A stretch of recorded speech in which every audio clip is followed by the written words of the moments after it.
एक गांव में सीमा नाम की एक लड़की रहती थी। वो दिखने में बहुत ही काली थी।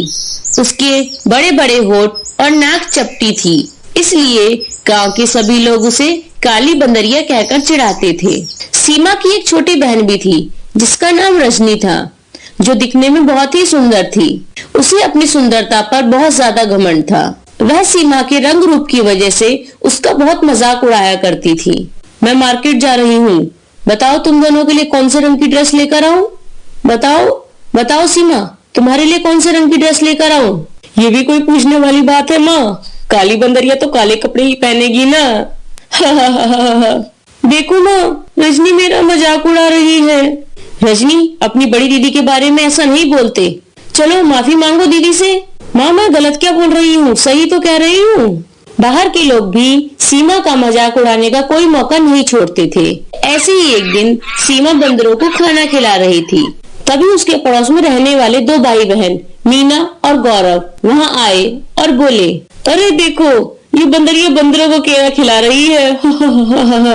इसे कहते हैं अपने जैसे लोगों को प्यार करना। ये जानवर तुम जैसे इंसानों से तो बहुत अच्छे हैं, कम से कम किसी का दिल तो नहीं दुखाते। तो ठीक है, फिर इस झुंड में ही शामिल हो जाओ। हम इंसानों की बस्ती में क्यों रह रही हो? सीमा को जानवरों से बहुत प्रेम था। कभी वो कुत्तों को खाने के लिए रोटी देती तो कभी बिल्ली को दूध पिलाती। ऐसे ही एक दिन सीमा सुबह सुबह जंगल घूमने गई। तभी उसने एक पेड़ के नीचे एक चिड़िया को घायल अवस्था में देखा। चिड़िया के पंख टूट गए थे। सीमा को उस पर दया आ गई। वह फौरन चिड़िया को उठाकर अपने घर ले गई। उसने चिड़िया के पंखों पर पट्टी बांधी और उसे खाने के लिए बाजरे के दाने और पीने के लिए पानी दिया। कुछ दिनों बाद जब चिड़िया ठीक हो गई तो सीमा उसे छोड़ने के लिए जंगल पहुंची। जैसे ही उसने चिड़िया को उस पेड़ के पास छोड़ा, उस चिड़िया ने एक परी का रूप ले लिया। ये देखकर सीमा बहुत घबरा गई। तभी परी बोली, मैं परीलोक की काजल परी हूँ। मैं चिड़िया का रूप लेकर आसमान में घूम रही थी। तभी एक पतंग के माजे से घायल होकर मैं नीचे जमीन पर गिर गई। तुमने मेरी बहुत सेवा की है, इसलिए मैं तुम्हें कुछ इनाम देना चाहती हूँ।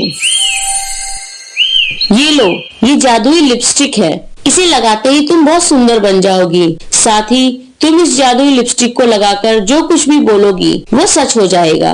काजल परी सीमा को वो जादुई लिपस्टिक देकर वहाँ से गायब हो जाती है।